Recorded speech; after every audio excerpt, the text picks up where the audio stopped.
hand. After 4 years of studying computer science, we realized just hit the thing and it works. Thank you so much, my deep gratitude. Thank you so much, Ganesham Prabhu, for your kind introduction, your warm welcome. I was just saying yesterday morning that I really feel it's such a homely, beautiful community you have. Narottam Das Thakur, he says, Tadira Charana Sevi Bhakta Sanivas Janama Janame Hoy Eya Bilas. So many desires we have, but actually the only real desire we should have is to always be with devotees. From that Vaishnav Sangha, everything comes. So we're so fortunate wherever we go in the world, there's always a beautiful family. So thank you for accepting me, giving me an opportunity to serve. And I hope I'll be able to share some things with you today about the Gita, which will hopefully help in some way. Srila Prabhupada ki jai. Radha Madhava Jai Kunja Bihari Jai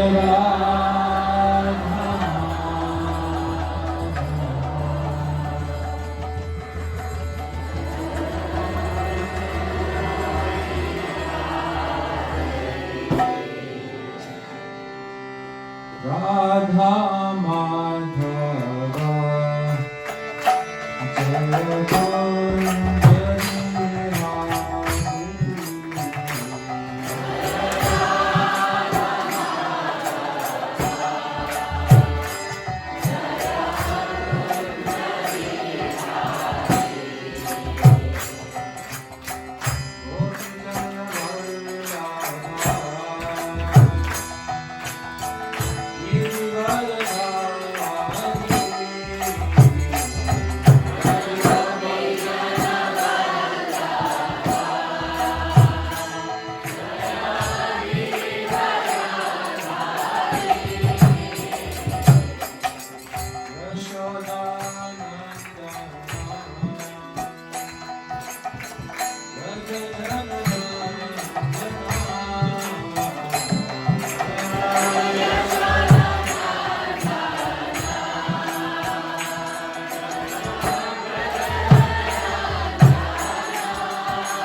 Sankirtan ki Om Jnanatimirandhasya Jnananjana Shalakaya Chakshurmilitam Tasmai Shri Gurave Namah Shri Chaitanya Manishtam Svatam Yena Bhutale Swayam Rupa Kamayam Dadani Swapadamikam Vandeham Shri Guru Shri Padakamalam Shri Guru Vaishnavamscha Shri Guru Sadhana Sadhana Raghunathamitam Tam Sajivam Sadhekam Sadhurvam Avijnana Saritam Krishna Jagadevam Shri Rama Krishna Sadhana Shri Sharanvikam Hare Krishna Karuna Sindhu Dinabandhu Jagapate Gopesha Gopikananda Radha Kanta Namostate Bhakta Kanchana Gauranga Radhe Vrindavaneshwari Vishnavanuseveri Pranamami Haripriye Vanchakalpatarobhyascha Kripasindhuveva cha Patitanamavebhyo Vaishnavebhyo Namo Namah Shri Krishna Chaitanya Prabhu Nityananda Shri Advaita Gadadhara Shri Gaur Bhakta-vrinda Hare Krishna Krishna Krishna Hare Hare Hare Rama Rama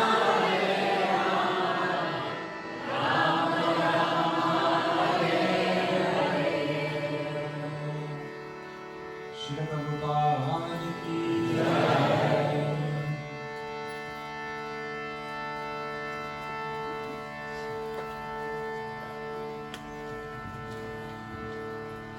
God, this harmonium doesn't stop. Maybe that's a sign we should just continue singing. Thank you, everyone. Thank you so much for coming. So this afternoon we have a little bit of time to speak about the Bhagavad Gita. And today I'm going to try to, or together we will try to summarize the whole Gita in one afternoon. Let's see if we manage it. So we can look at the Gita from many different angles. The Gita is like an unlimited scripture in which there's so much wisdom and so much guidance for our life. And today I'll try to share with you how in every single section of the Gita, Krishna is encouraging us to rethink the way we live our life. So today we're going to go back to school and we're going to relearn everything. This is my school actually in London. Hopeland School. This is where I spent my years. Here's one of the pictures. Can you spot where I am? Tallest person. I wasn't that tall actually at that time. I shot up later. But this is me right here next to the teacher. Yeah, this is me here.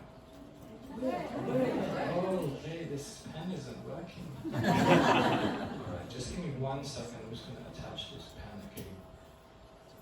Teacher's boy, is it? Teacher's pen, yeah. Alright, let's see. It's Bluetooth, right? Is that how you do it? Bluetooth on. Okay, that's not Bluetooth. How does it work? Is anyone good at Macs, Devices, is it? Apple Pencil? Under Syrians. Sorry, where do I do? Just scroll down in the. Scroll down? Okay. There's Apple Pencil. Near Siri Apple and Pencil? Near Siri's and To the left hand side. Siri and so, oh, Apple Pencil. Here we go. So what do we do now? No, I think it's in devices, right? Yeah, okay. Sorry, we have to do some material knowledge before we do spiritual knowledge. Sure. Device management, is it here? No. Just search for it if you want. Search. On the top of there, you can search. I mean, you guys are all like software engineers. No one knows how to install the Apple Pencil. How does it work? Maybe I just do it like this. You should touch it. Touch it. And then, will it work? Apple Pencil? No, still not working. The old school pencil is good, just short. Still not working. Oh, that's a problem. I need to figure that out. Alright, just give me 1 minute. I don't know, can someone do something spiritual while I figure this out? The holy name fulfills all. School again, yes. We're going back to school. So yes, this was me at school, and here's me. I was a good student.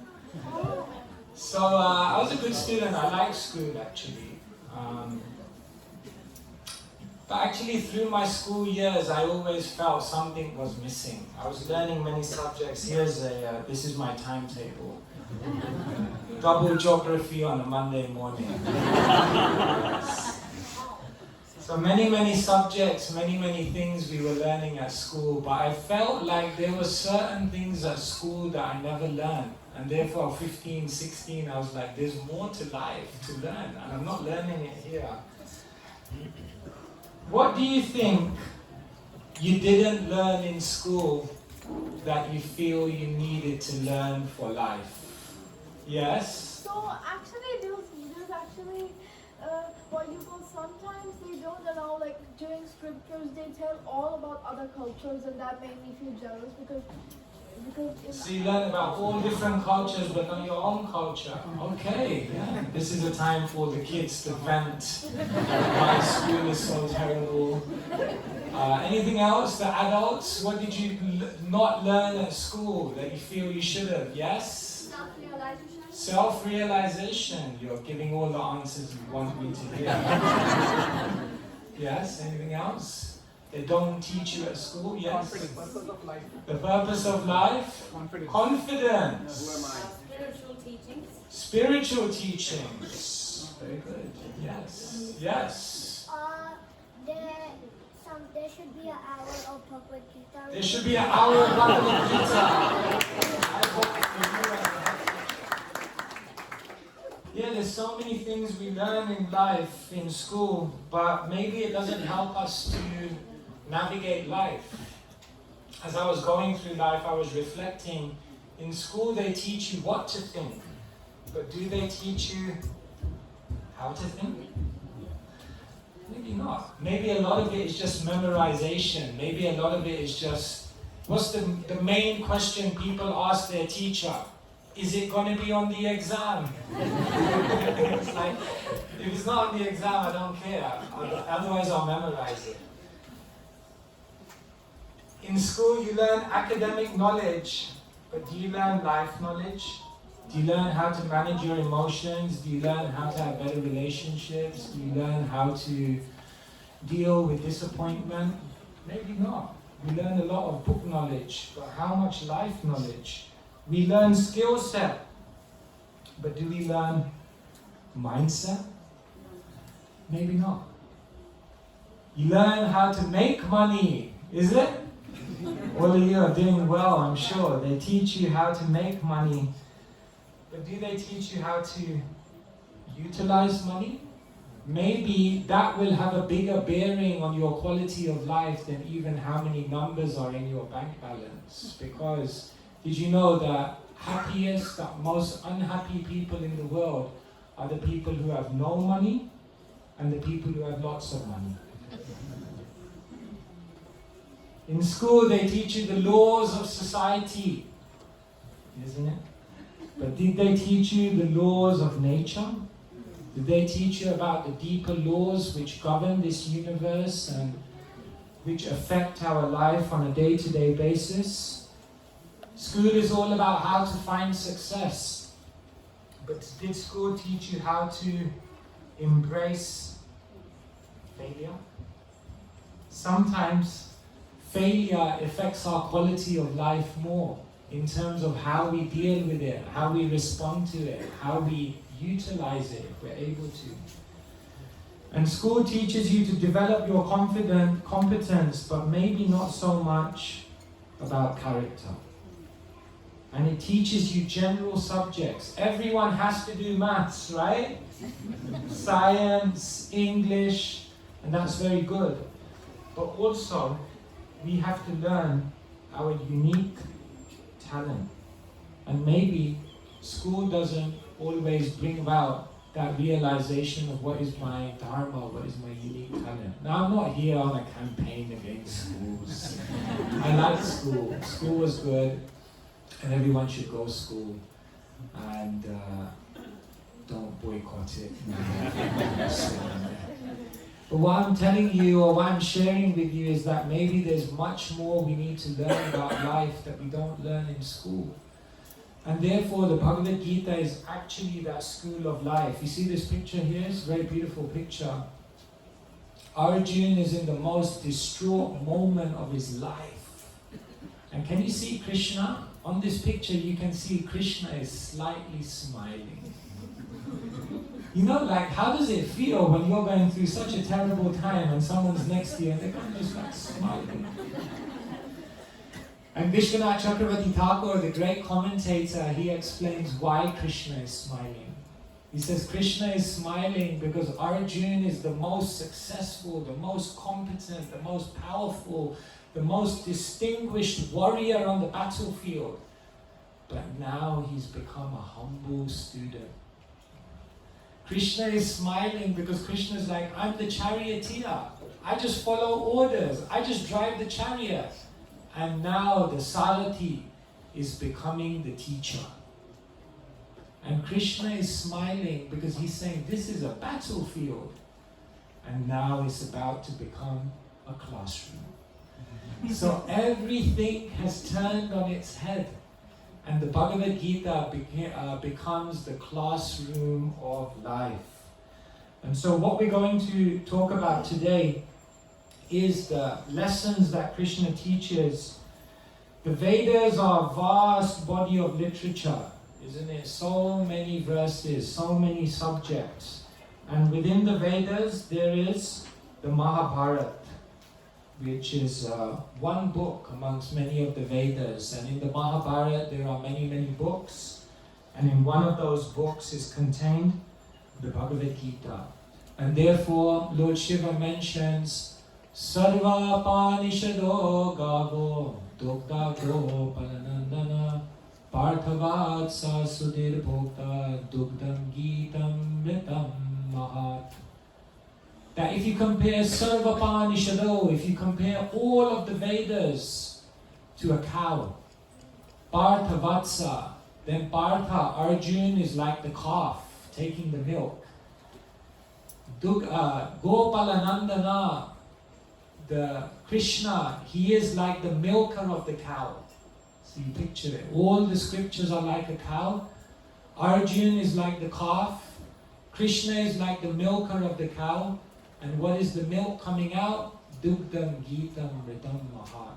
The milk is the Bhagavad Gita. So why does a cow exist? To give milk. And Arjuna is drinking that milk. And what is that milk? The Bhagavad Gita. So if you want to learn anything, if you want to learn everything, then everything can be learned within the Bhagavad Gita. So here, Srila Prabhupada, he translated it for us. And Srila Prabhupada did it painstakingly. This is Devanagari. This is the original Sanskrit literature, the script, the language of the gods. Sanskrit is very beautiful language, very humorous language as well. Like for example, I was mentioning the other day, I'll give you another example. For example, Dvija in Sanskrit is a Brahmana, isn't it? Someone who's taken 2 initiations. But you know there's something else in Sanskrit known as Dvija, the teeth. Because they're born once, and then they're born again. So teeth are also known, Dvija. And there's a third thing which is also known as Dvija, a chicken. Because first the egg is born, and then the chicken hatches from the egg, twice born. Very beautiful language, no? So Sanskrit is very, very beautiful, and Srila Prabhupada gave us the Devanagari, but we're all a little bit rusty on our Sanskrit. And so Srila Prabhupada gave us Ucharan. Ucharan means the Roman transliteration. So every verse you can actually recite it in Sanskrit. And don't neglect, because when you recite a verse in Sanskrit, the sound vibration helps you to actually instill the wisdom that Krishna is saying in a deeper place in your heart. So there's a great beauty to chanting the verses. And then this is known as Padartokti, which means the word for word. Because this is very important, because otherwise anyone can give their interpretation. Oh, this is the Sanskrit, this is the translation. Isn't it? Like, one time one devotee was giving a class, and Krishna says, just surrender unto me, Sharirara Vidyajal Jodendri. That's not the verse, actually. Everyone was like, wow, he knows so many verses. So, you need to know, like, is this the actual verse going to the translation? So Krishna gives a word, Prabhupada gives a word for word. And then this is known as Vakya Yojan, the translation, and this is known as Tika or Vigraha, commentary. So this is painstaking. Srila Prabhupada, he was up in the middle of the night doing this step by step for thousands of verses, because this is what actually helps us to appreciate, understand, and imbibe this knowledge in a very deep way. So the Gita is Srila Prabhupada's gift to us. And what I'm going to do today is I'm going to show you one way in which we can summarize the Gita. Krishna, in every section of the Gita, is teaching us to rethink life. And these are all the different things which Krishna teaches us. And so let's see, according to how much time we have. Time, I am. Let's see how far we get. 11:30 it is now. What are we going till? 12:15, is it? 12:30. It's not flexible time. Alright, so I'm going to go section by section.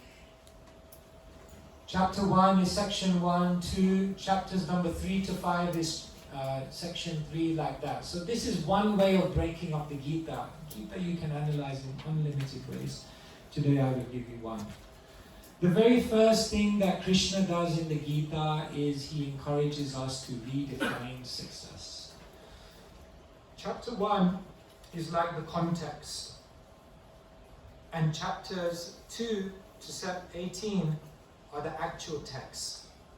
So the first chapter of the Gita is just like a context, and the whole context of the Gita is, if you're living life, first you have to understand what's a successful life. If you don't know what the definition of success is, how do you know what to do in your life? Where to put your time, energy, effort, and so on and so forth. So everyone has a certain definition of success. What you'll see is that every single chapter of the Gita is a yoga. Yoga means connection. So every single chapter of the Gita is entitled a different type of yoga. And the first chapter of the Gita is known as Vishad Yoga. Vishad means depression, disappointment, dejection, distress. The very first yoga that Krishna teaches in the Bhagavad Gita is the yoga of depression. We have opened up registrations. Would you like to join our class entitled The Yoga of Depression? But sometimes you have to go through a material breakdown to have a spiritual breakthrough. Every time there's pain in your life, it's helping you to awaken purpose. Every time you encounter a problem is Krishna's way of opening up a positive progression for you. And therefore, in the first chapter of the Gita, Arjun is going through the hardest time in his life. If some of you are here in your life, in the room today, and you feel like you're going through a challenge, you're going through a difficulty, you're going through some dejection or distress, don't worry. That's the first step on the journey. That the world is designed in that way. And so what's happening is that Arjun is questioning what is success. Everyone has a definition of success. Like once a teacher brought two students at the graduation onto the stage, Manish and Pooja, entirely fictional characters. So the teacher said to Manish, what is success for you? He says, success for me is 365 cars, one for each day of the week, 10 private jets, and I want my own island with 10 mansions and all the latest AI technology. The teacher looked at Pooja, she said, what is success for you? She said, I'm very simple. I just want to marry Manish.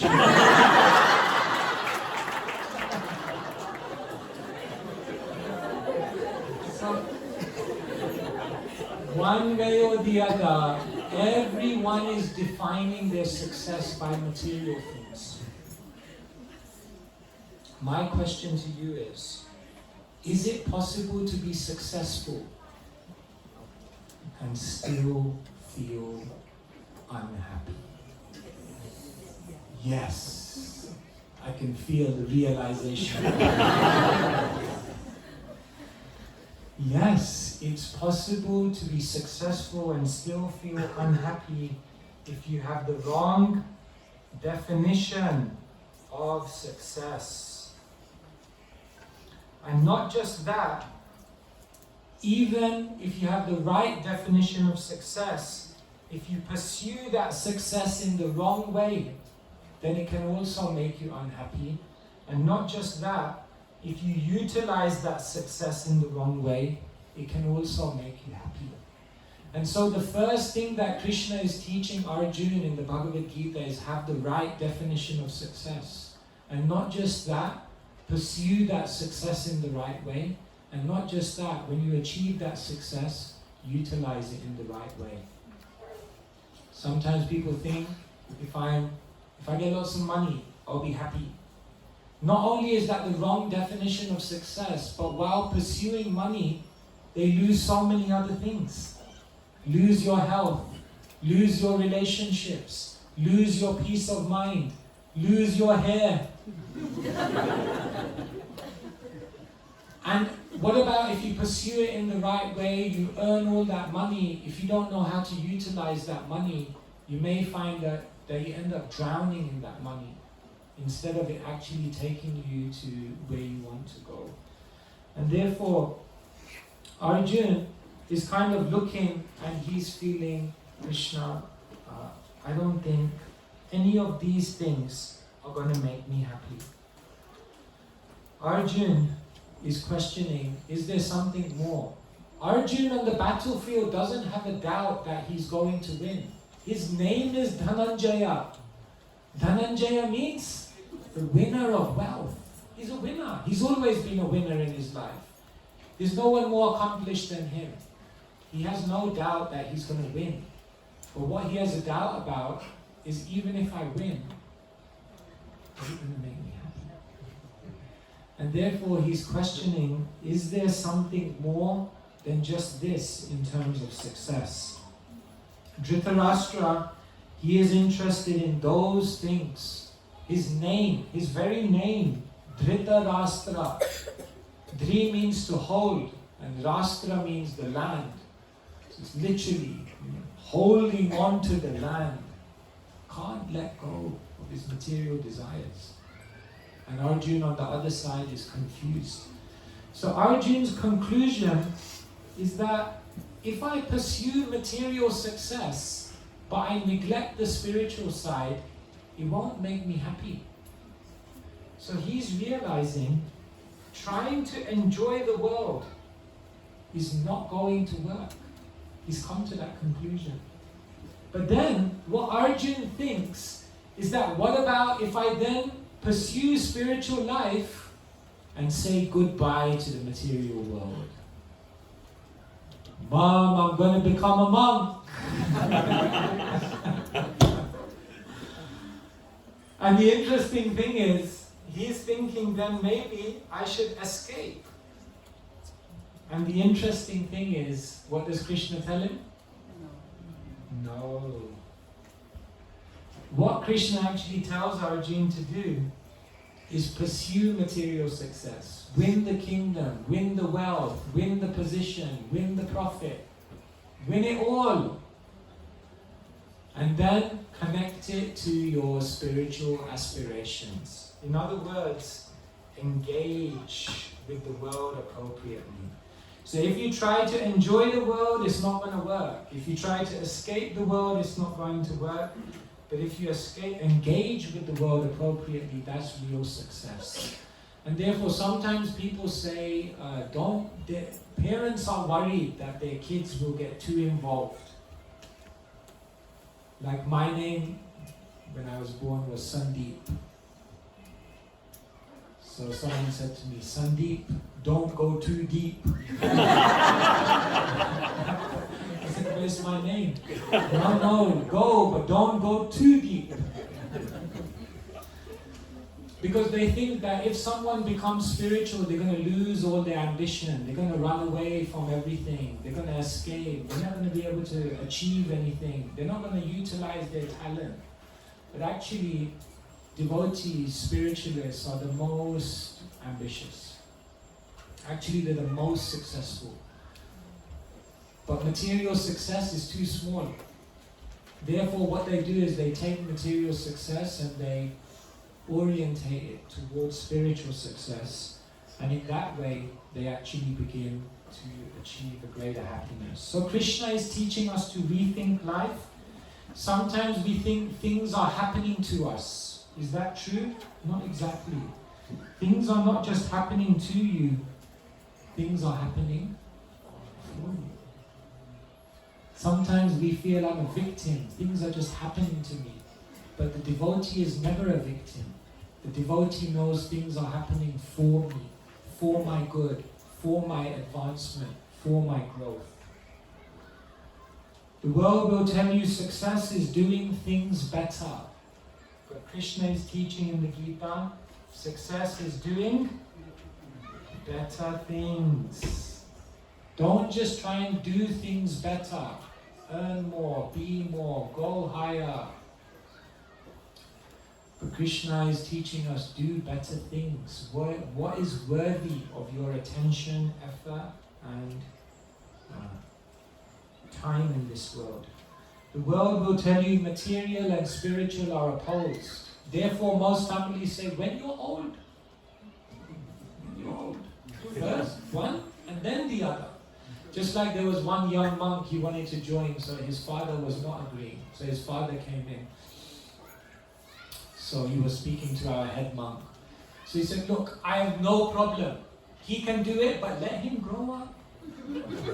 Let him finish his degree, let him get a job. let him have children, and once his children are as old as him, take him. So the devotee said, forget him, we'll take you. He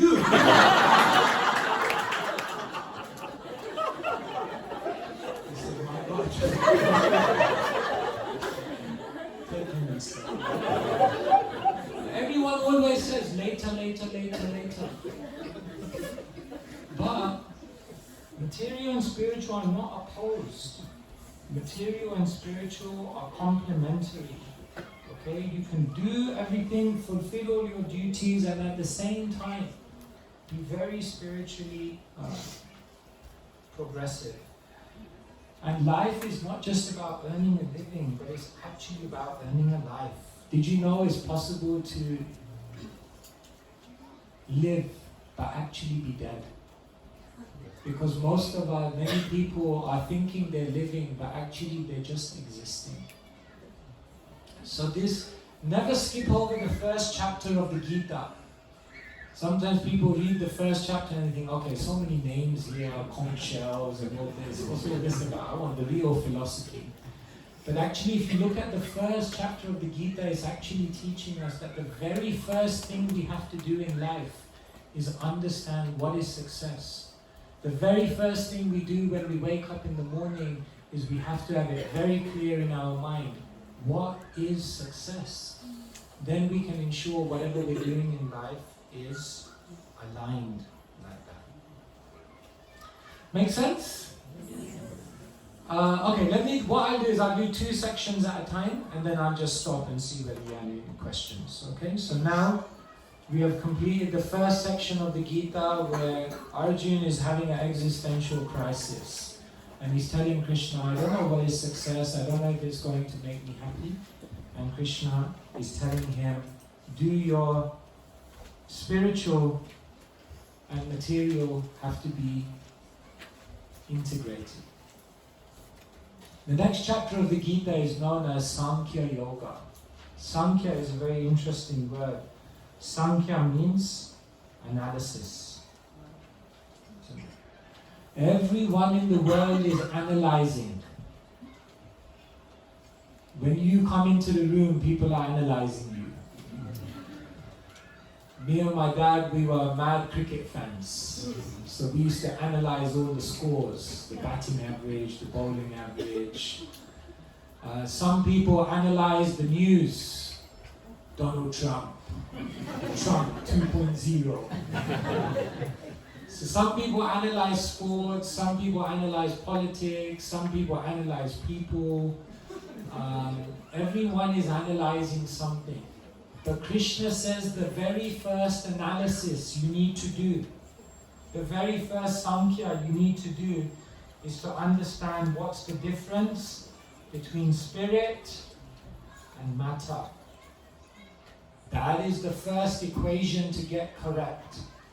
If you understand this distinction, what is spirit and what is matter, every other analysis is worthwhile.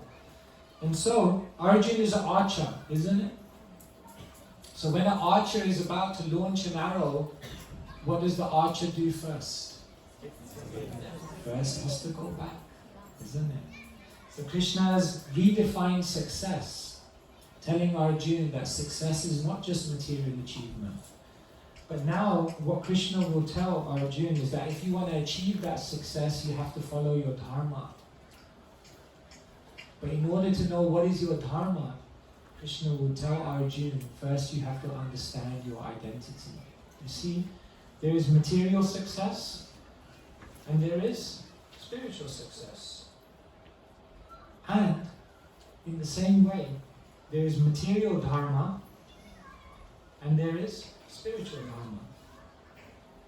And there is a material part to your identity, and then there's your actual identity, which is spiritual. And the basic problem in life is that 99.999% of people only deal with this. And therefore, they are only existing. They are not living. Living means you have to incorporate this. So, now, the first thing that Krishna will tell Arjuna is, who are you? Who are you, really?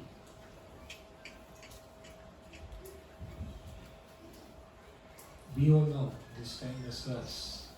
Natrevaham jatutasham nakamne me janadipa nacheva na bhavishyama sarvivayam nadaparam.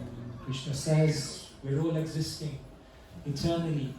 We existed before, we'll exist after, because we're eternal souls. You've heard it before, you've heard it so many times. But every single day we have to remember this. I am not part of this world. I'm just passing through. I'm a spiritual being. And therefore Krishna explains very, very beautifully. There's a physical body. Bhumira nalo vayu khamano mudurevachai. Earth, water, fire, air, ether. These are the elements that make up your material body. Then mind, intelligence, and ego. Right? People identify with the mind. The mind is not. We tell people the mind is not the root of consciousness. It's not the root of consciousness. It's the root of consciousness. Consciousness is beyond the mind. It's just coming through the mind. You're something beyond even the mind. And what are you? You're a soul. Sat, Chit, Ananda. How does every single fairy tale end? They lived happily ever after. Dear friends, this is a deep theological statement. Lived means chit, conscious. Happily means ananda. Ever after means. Does anyone live happily ever after? But when the fairy tales are telling us they lived happily ever after, they're reminding us that we're actually spiritual beings, meant to be in the spiritual world. And so this very, very beautiful knowledge Krishna gives. We can meditate on this again and again. We need to instill this deeply in our hearts. I'm going quick because there's so much information. But this is basically what's happening. We're just going through phases of existence. This life is just one chapter. Did you know once there was a man who remembered his previous life, and he remembered who murdered him in the previous life? This story takes place in India. Some things happen only in India. So this was an unsolved case. So he went to the police and he said, I know who killed me. What do you mean you know who killed you? You're still standing here. He said, no, in my previous life I know who killed me. So in India everyone believes, they know the policeman knows, So like, wow, maybe there's some truth to this. So they interviewed him. They went back, they opened up the file, they searched out that person he was claiming was his killer, and all the evidence came together. And Times of India reported, for the first time ever, a man is a witness in his own murder trial. This can only happen in India. So, this life is a chapter. It's very profound. If you think about this just for a moment, you've been here before. Just think about that for a moment. And if we don't get it right, we'll have to come back again. Monday mornings. Double geography. I don't know about you, but I'm happy to give that one a miss. It's very deep. So, Krishna says that we are the soul, and we're beyond the body and mind. And I'm going to skip a little bit because of time. But basically, remember, material and spiritual. So Krishna tells Arjuna, you have a Swadharma and you have a Sanatana Dharma. That's because you have a material body and you also have the spiritual identity. So everyone in their life, they have to understand what is my Swadharma. Everyone here in the room has a different Swadharma because we have a different body, we have a different mind. But each one of us have the same Sanatana Dharma, which is to learn how to love, rediscover love. And if we do that, then we can be materially prosperous and we can simultaneously be spiritually happy. Both things can go hand in hand. So the second thing, we have to deeply understand identity. The biggest thing in the world now is purpose. People feel like they don't have purpose. The very first word of the Gita is Dharma. And the very final word of the Gita is Mama. So if you put those two words together, Dharma, Mama, essentially, what is my purpose? That's what the whole Gita is teaching. And I share with people the best alarm clock in the world is Sony. No. The best alarm clock in the world is purpose. Because when your eyes open in the morning and you know your purpose, you will jump out of bed. Isn't it? So, Krishna is saying, Arjuna, you're right. Just winning on the battlefield, it won't make you happy. Therefore, now I'm teaching you your deeper identity and learn to bring these two things together, your immediate duties and your ultimate aspirations. Therefore, you have a role in this world, but never think that's you. That's just a role you're playing. You see, every identity will be taken away from you. My identity was once that I was a student, not a student anymore. Kind of, not really. I used to play cricket. Just to put that out there, I was a cricketer at one point. Not anymore. That identity is gone. I used to be shy. Kind of gone. Lost the innocence. I wish I had that innocence again. I used to be a manager. Thank God, that one's gone. Used to be healthy. That one's going quick. Was never rich, but some of you may have been. But even that may go. Famous one day. And then unknown the next day. Everyone has their day. And then they have to make way for someone else. That identity goes. Not me. Even this one will end. Because time separates us. And maybe you're an atheist. But when it comes to the final moment, no one's an atheist. Even that one goes. Every single identity is taken away from us. Because Krishna wants to reveal to us who we really are. We're a spirit soul. We're not any of these things. We play these roles. And so Krishna is telling Arjuna, play your role. Understand your deeper identity. Follow your dharma. And in that way you can find success. Alright, so spirituality comes later, is it? No, spirituality comes first. You don't get into a car, start driving for 2 hours and then ask the person, where are we going by the way? First. My job and relationships are my identity, true? What are they? My role. I'm just doing them for some time. I have a soul, correct? I have a body. I am the soul. That's an important distinction. Everything is taken away from me, is it? Everything is taken away. that's not me. Everything that's taken away from you, when it's taken away from you, remind yourself, that's not me. That's why Krishna's taken it away. Because he's pointing me towards who I actually am. Isn't it beautiful, the knowledge Krishna gives? It's rethinking life. Go and tell your head teachers.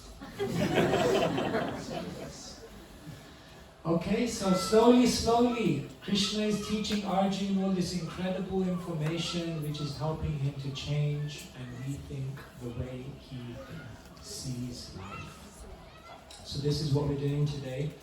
We're learning Bhagavad Gita. I'm going very quick, and there's so much information here. Let me just pause for a few moments and see whether any of you may have any questions. Anyone? Okay. Yes. So you said in the first chapter that the material side and spiritual side, they go hand in hand. They're complementary. My question is so you said in the first chapter that the material world and the spiritual world go hand in hand, they're complementary. My question is aiming high in our careers, say I'm a working person, so is aiming high in the material world a wrong thing? I mean, how do I strike the balance between the two? Is it wrong to have that enthusiasm to maybe work for a promotion or maybe do a higher degree? I mean, I get very confused sometimes. Yeah, thank you so much. We are going to go on to this in the next chapter, but I'll say very quickly. No, to be a high achiever in the world is wonderful. Krishna wanted Arjuna to be a high achiever. He wanted him to win the whole kingdom. But in Christian saying there is, what profits someone who gains the whole world but loses their soul? So on the journey of trying to do well in your career, in the journey of trying to earn, in the journey of trying to be successful and be ambitious, make sure you don't lose your spiritual consciousness. Because what can happen very quickly as we're trying to aim for things in the world is we can become so entangled by it that we forget what the purpose of life is. So by all means, be successful. Devotees, some of our devotees are the biggest influencers in the world. Some of them are the biggest entrepreneurs. Some of them are the most successful, distinguished people in their careers, and then they use those positions to bring spirituality into the world. It's so powerful. Just like George Harrison, isn't it? One time he came to Srila Prabhupada, he said, I want to be a monk. Prabhupada said, you don't need to be a monk, you don't need to get initiated, you're already Hari's son.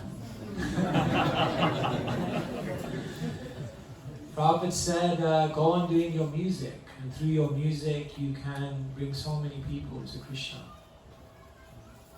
So that's what he did, and he introduced so many people to Krishna. So yeah, by all means, be successful, but don't lose yourself along the way. Keep it in balance like that. Is that right? Yes. Hare Krishna Maharaj, please accept my respectful Maharaj, it was an interesting thing that you mentioned about the head monk telling the parent that we should get the parent instead of the child. I guess. I'm sorry. So I guess I can speak for myself that it does happen where a lot of our relatives do say that you're doing this too early. There is still time, and sometimes we want our parents or our relatives to see the light, to see how beautiful this realization is. And I personally want my father to see the light.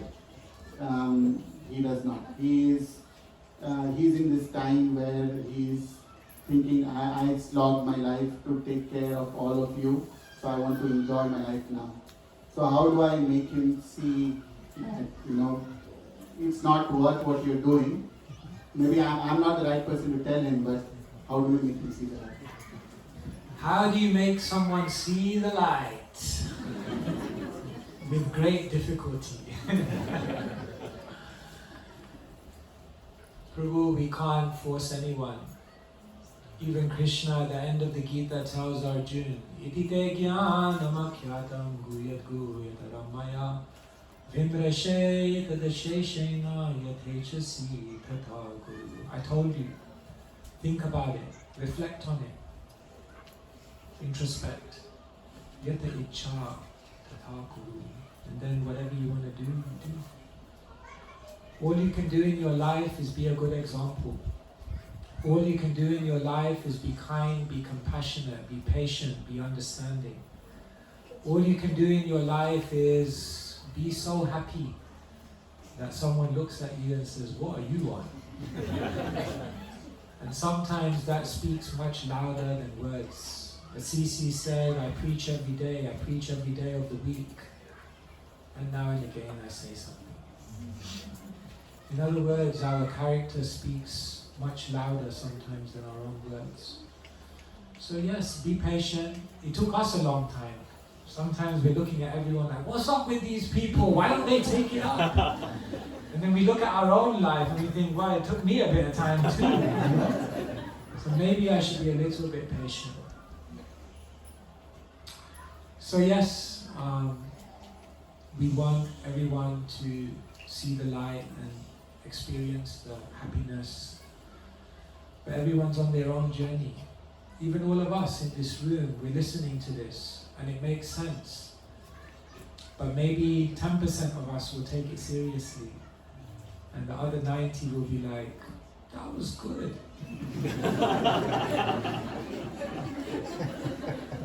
And I'll remember what he said. So Krishna says, Manushanam sahashleshu kashkipyatati siddhaya. It's rare. You are a rare soul. Stay humble. So we try. Is that okay? And we'll take your son, right? Because you want to give us your son. Is that your son? Daughter. Okay, we'll take your daughter. Hare Krishna Maharaj, thank you so much. Maharaj, when we study, we remember these concepts and you know, it's sort of a very good reminder. But then when we go away, I sort of forget, and then again sort of material energy starts to sort of, again sort of certain mentality comes to, you know, being ambitious in the material world or to think about other aspects. So does a time come when I'll be able to remember this all the time and continued practice will sort of ensure that I remember this all the time as opposed to sort of forgetting and then again revising and then forgetting? Yeah, remembrance of Krishna becomes more and more natural as we experience Krishna in our life. In the beginning, Krishna is just a concept, someone I've heard about, someone I was taught about in tradition, and therefore some remembrance is there. But as we begin to serve Krishna, interact with Krishna, experience Krishna's hand in our life.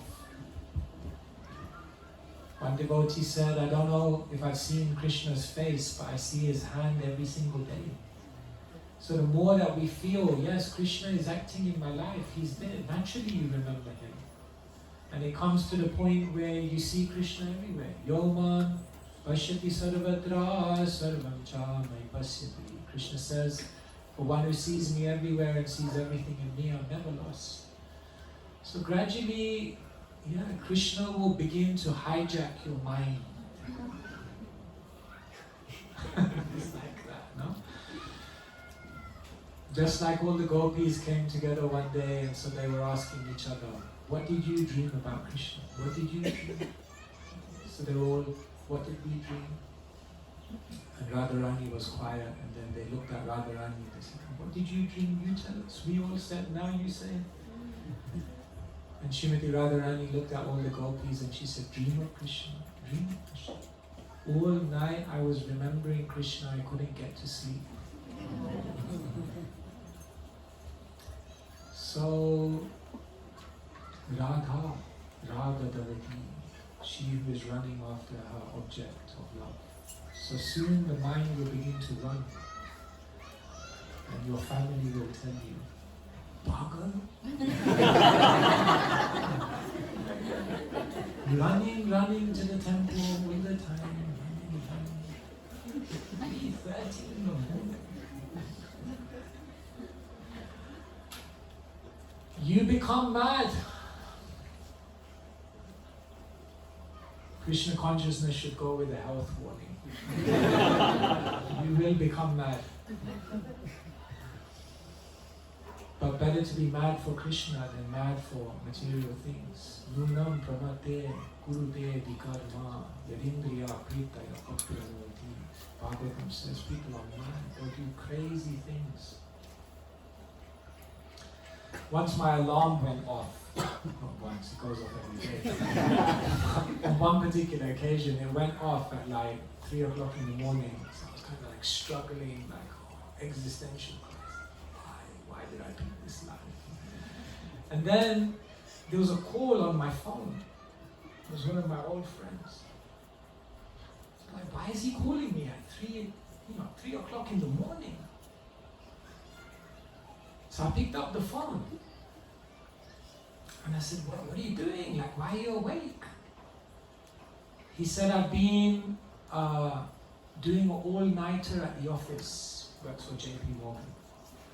I don't know if anyone here works for JP Morgan, but so he said, I was doing an all-nighter at the office. So I'm just finishing up.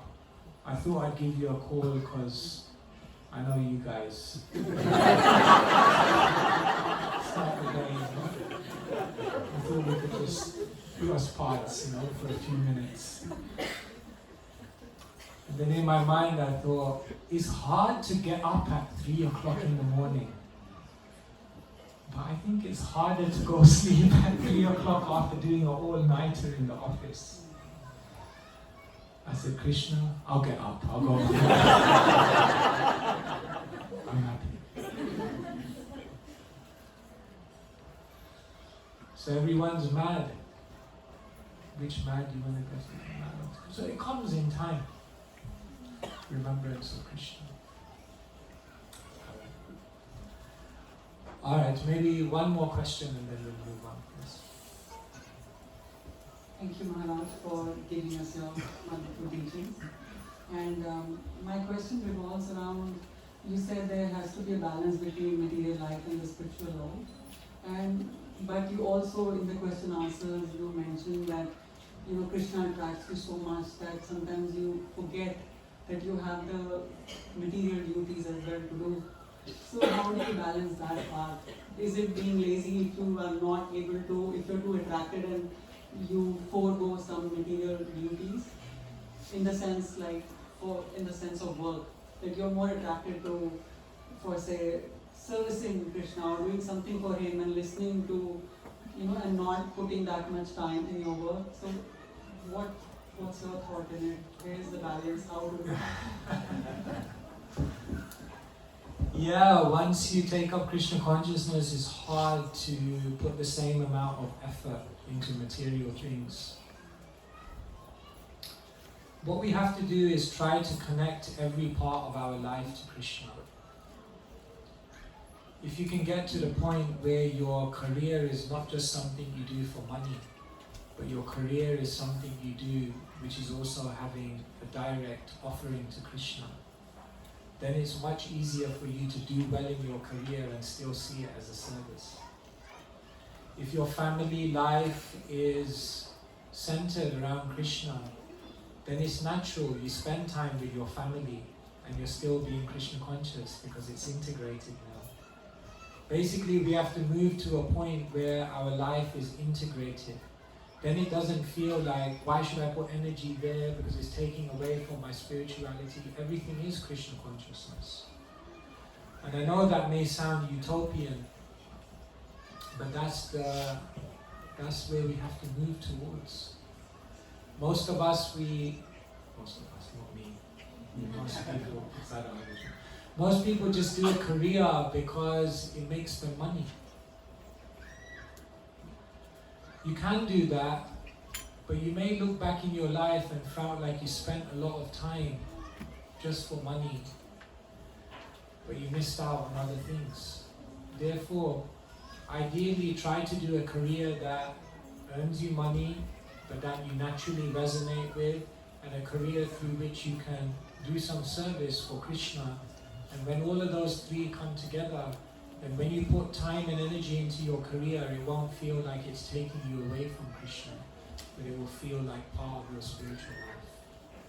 So as much as possible, we have to try to live an integrated life. Does that make sense?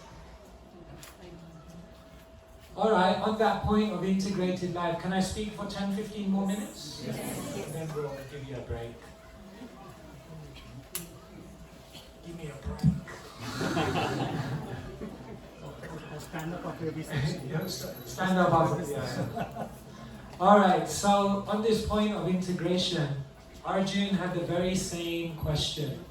He said to Krishna, it all sounds very good on paper, in theory. But can you actually integrate it?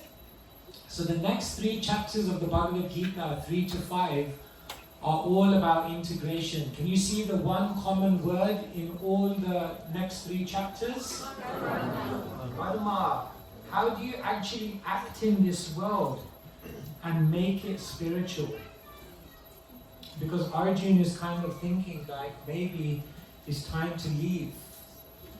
Once I was on a train going into London, and I had this moment where the whole train looked like a prison. I was just like, it just looked like a prison to me. And sometimes we may feel like that in our life, that our material life is almost like a prison. And it's not actually supporting our spiritual aspirations. I'm just going to... Tell me what makes it hard for you to be spiritual and at the same time living in Sydney. What makes it hard for you? Cost of living. Yes, what else? What makes it hard to be spiritual while still living in the world? Distractions. Responsibilities. Responsibilities. Family. Family. It's always someone else's fault. Time management. Peer pressure. Time management. What was that? Citizenship. What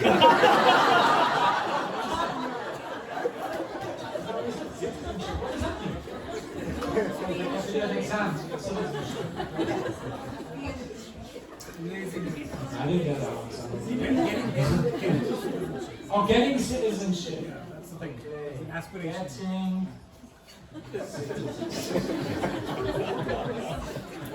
I have to do all these exams and stuff like that. Social media.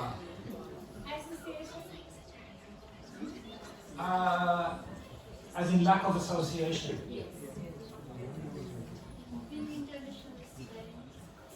Being an international student.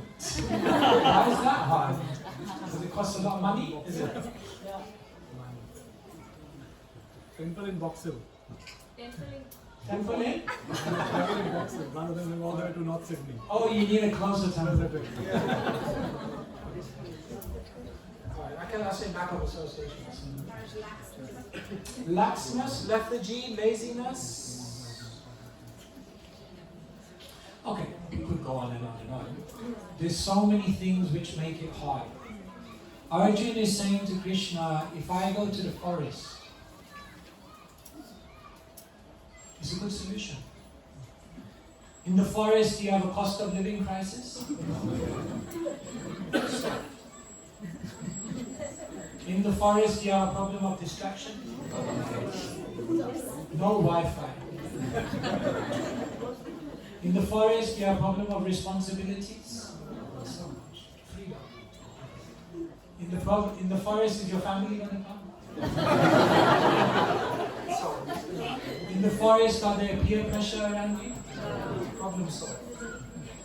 In the forest, you have a problem of time management. Forest, no citizenship. No social media. No money issues. These ones are more internal. Arjuna is wise. He's saying, Krishna, it makes sense. So much will be solved if I walk away from everything. Therefore, why do you want me, Krishna, to engage, really be in this world? I don't think it's possible to do it. Maybe I should just... yeah. I grew up, part of my family was Jain. So there's one Jain monastic order where when you become a Jain monk, you don't shave your head. You have to pluck every single hair out. Now you know why I became a Hare.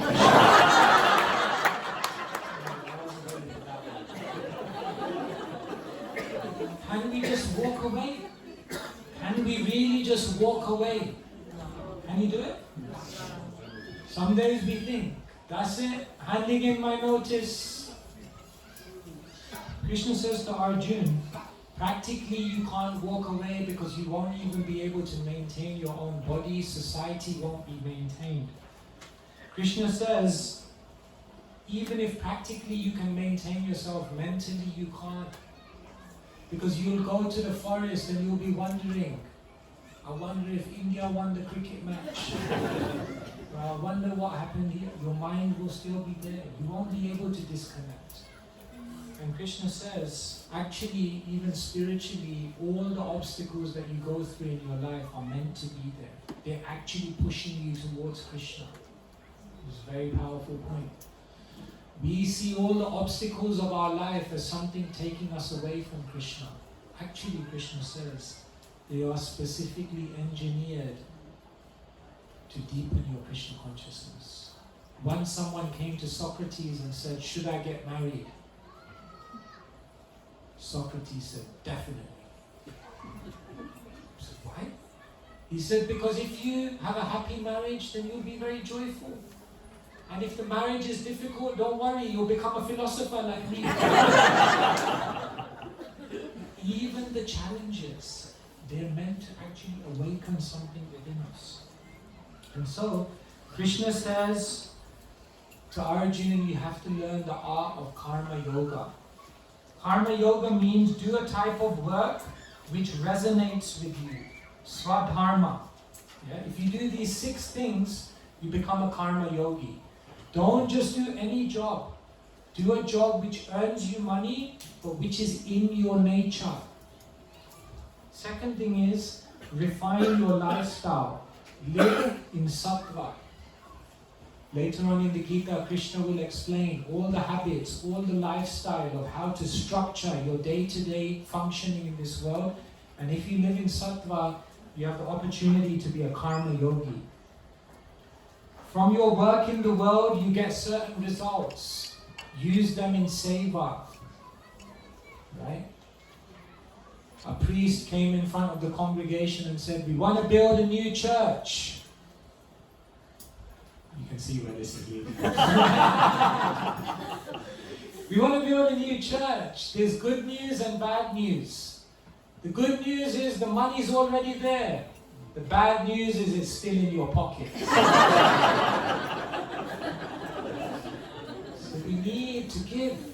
We need to be generous. We need to be charitable.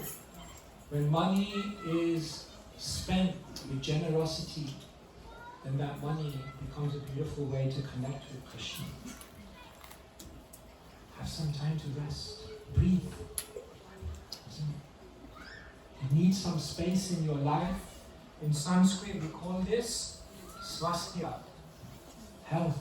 Don't be so moment to moment that you have no time to relish life. According to Ayurveda, half of your stomach filled with solids, 1/4 filled with water, and final quarter filled with sweets. Final quarter filled with air. You need air in your life. You need space. So don't pack everything so close that we have no time to think. When was the last time you sat down and just thought about life? Where am I? Who am I? Where am I going? What am I doing? You need to have good rest. Remember, in Sanskrit we say smaran. So what we have to try to do is, in our daily life, try to create points where you can remember Krishna. Change all of your passwords. Krishna 108. Put pictures of Krishna, isn't it? Like for example, in India, the rickshaw drivers forget the speedometer. Take the speedometer out, put a picture of Krishna. Everywhere, try to create a remembrance of Krishna in your life, around you. When you're in a car, listen to Kirtan. When you're walking, chant some japa. Like that. When you're logging on, keep the Zoom call on, Bhagavad Gita class. And then, the remainder of your time, outside of work, do sadhana. If you remember Krishna first thing in the morning, if you do strong, concentrated moments of your life where you connect with Krishna, then when you're in the environments of the world, you'll be able to remember Krishna. Okay, so this is how you become a karma yogi. Simple, isn't it? It is. You can make this life for yourself. You don't need to walk away from everything. You don't need to renounce. You don't need to take sannyas. But we do have vacancies if you're interested. I'm just going to skip through some of this. So, reposition your lifestyle. The world tells you give your best between 9 to 5. We tell people give your best between 5 and 9. What do you do to rest? What do you do to realign? What do you do to reconnect with Krishna at 5 a.m. in the morning? What you do in these hours will determine what your quality of life is in your waking hours. The world will tell you you can be anything you want to be. No, Krishna says, you can be everything that you are meant to be. Don't try and be someone else. Don't try and live someone else's life. Don't try and compete with someone else's achievements. Realize that you're an individual and you have your own nature, your own dharma, and honor that. The world will have you obsess about success. Krishna will tell you, focus on the process. Karma yoga means do your best. If you're a student and you guys got exams coming up, don't obsess, no matter how much your parents tell you. Don't obsess about the result. Just focus on doing the best. Focus on studying. Focus on being a good student. And focus on putting in your best effort. And you know what? Once you put in your best effort, you're already a success. The success is not in the result. The success is in the process, the endeavor. That's karma yoga. And the world will tell you, use your success to enjoy. Krishna will tell you, use your success to serve. And if you do that, then you can reposition your lifestyle, live in the world, be successful and achieve so many things, and at the same time be deeply spiritual. So in these chapters, Krishna tells Arjuna, I've told you what success is, I've told you who you are, and now I've even told you how you integrate it in life. Bas, finished. But Arjuna has more issues, which we'll come to soon. But are you getting a picture? Isn't the Gita so logical? Yes. Therefore people, I can't understand, they tell me I read the Gita later, at the end of life. How can you read it later? This is going to help you now. This is why the Gita is the manual of life. Okay? So let's see, I don't know how much time we're going to get in the next session. Maybe we'll get time or we won't. Even if we finish 4 or 5 sections, it's fine. It's not about getting through. I tell people, Don't read the Gita to get through the book. Read the Gita so the book gets through to you. So it's not about so much information. We're just going to try to take away some lessons for our life. Hare Krishna. It's 12:30.